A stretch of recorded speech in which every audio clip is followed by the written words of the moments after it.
Hi everyone, Rainy Bastarash here, and today I'd like to speak to you about creating what's known as a distraction plan.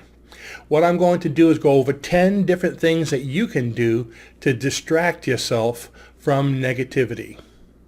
You know, every time I'm feeling down, discouraged, stressed, or frustrated, I force myself to do one of these 10 things. And now you can too, to be able to change from frustration to the exact opposite, to give yourself that break. So let's go ahead and get started. Number one is to take a break. Sometimes I'll get working so hard at the desk, I'll have like 5 programs going on at the same time and like 10 different things up on my screens that I just get overwhelmed. So I'll get up, I'll take a break. Usually I go around the block, I take a walk, and when I come home, I have so much new information from opening up to being outside, getting the brisk air. I have so many new things that I thought of that I can't wait to get back to the office and work them out or start working on them. So taking a break will help to turn things around, will cool you off, will take you away from the frustration or stress for a little while. Number two, you can create what's known as an inspirational room. I'm talking about a physical room. And if you don't have an extra room in your house or your office, even a corner.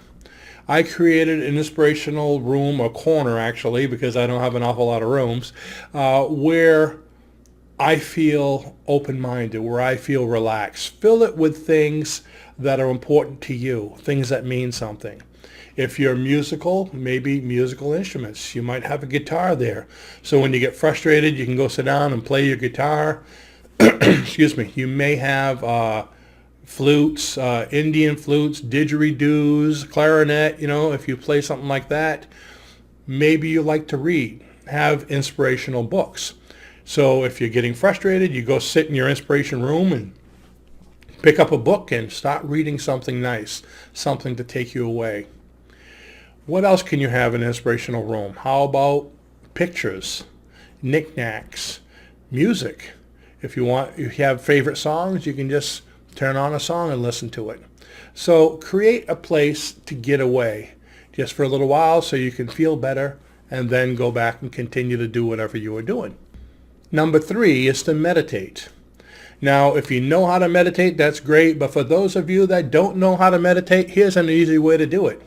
Just sit down in a quiet spot somewhere, close your eyes where you're not going to be interrupted, relax, and create a mental inspiration room. How do you do that? With your eyes closed, you imagine you're able to create anything just by imagining it. So imagine the walls of a room around you. How big would the walls be? What do you want to make them of? Imagine the ceiling. You can have anything you like. It can be a regular tile ceiling. You could have chandeliers in it. Imagine the floor. So just create this room. Create furniture, anything you'd like. And of course, don't forget to have a nice comfortable chair that you can sit in. And you can create those things that you like you did in your personal room. You can create inspirational books, instruments. You can create music. Just have the music there. So you don't even have to be listening to it. Just imagine you're listening to it. So what kind of things would be inspirational to have in a room to make you happy? Plants, pets that aren't vicious, okay? A nice kitten would be great, but a mountain lion probably wouldn't be. So think of what you can create and just spend some time there. Now, where this is a great meditation is once you've created it for the first time, you can actually close your eyes in the future and just remember it and go right back to that room. And you can change it as often as you like. Number 4, exercise. Do you have an exercise routine that you like to do? If not, going for a brisk walk, doing some calisthenics.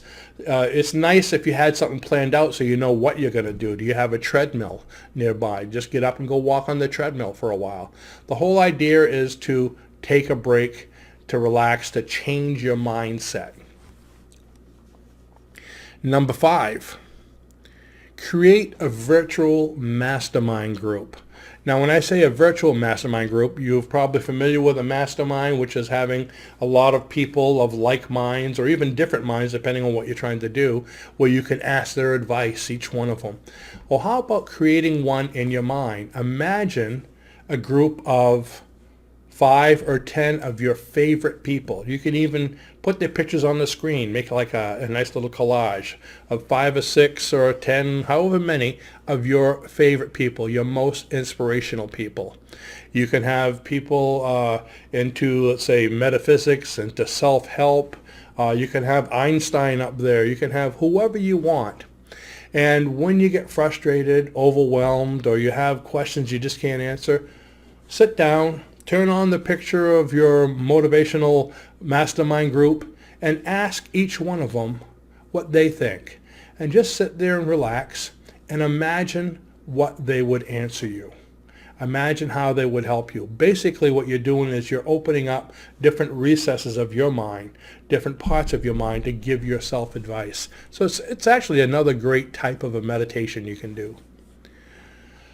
Let's see what's next here. Number 6 is to, and this is really important, reduce the time you spend watching television, on chat rooms, in social media. Okay, a lot of these things have so much negativity. Of course, television with commercials.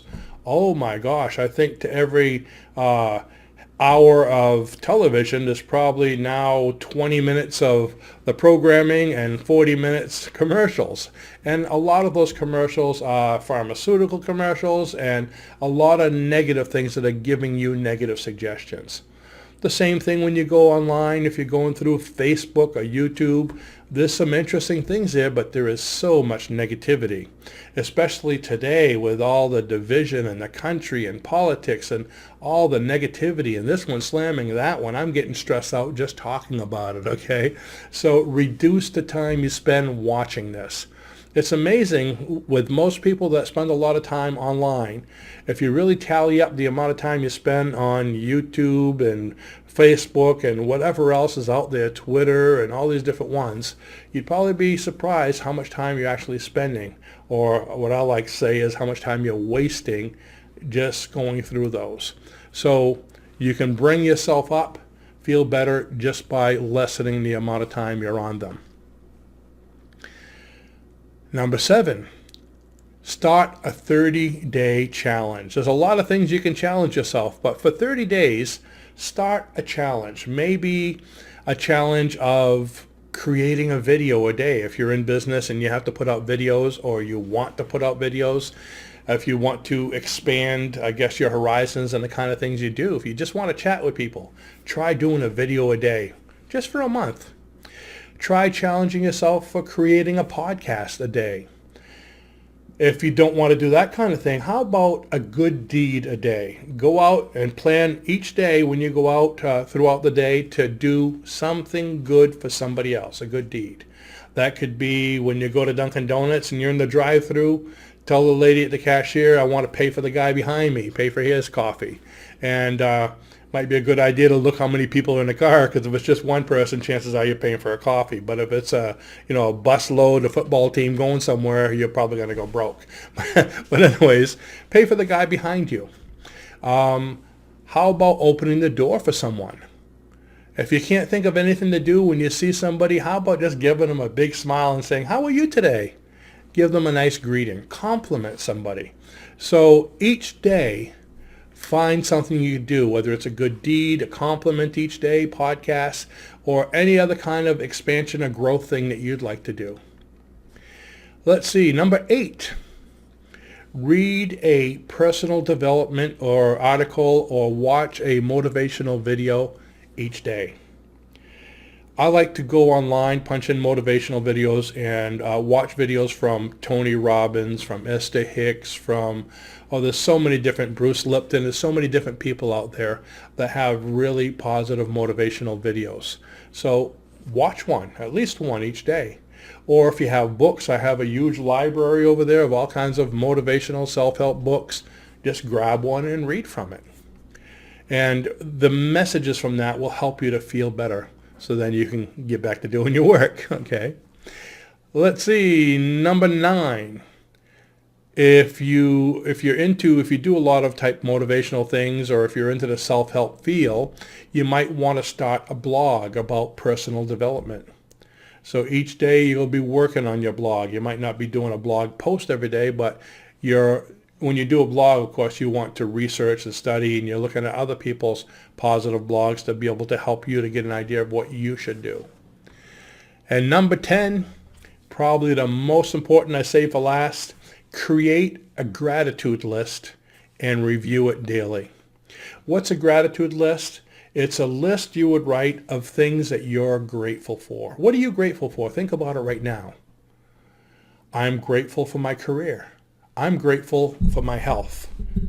I'm grateful that I didn't knock my microphone over when I just hit the thing over here. I'm grateful for my spouse. I'm grateful for all of you folks for your support. I'm grateful for having a beautiful sunny day today. So there's big things, there's little things. I'm grateful for my family, my extended family. What are you grateful for? And write them down. So when you're feeling down, when you're feeling overwhelmed or stressed, just take out your grateful list and look at it. But don't just read through it. Look at each one and think about it for a few seconds or a minute. So if you're grateful for your career, what are you grateful for about it? You're grateful for your pet. Okay, for lots of you know, we just got a brand new Maine Coon cat. Okay, actually she's a kitten about 5 months old now. We're grateful for the joy that she brings to family. We're grateful for, I guess you could say, the fun she's brought into the house.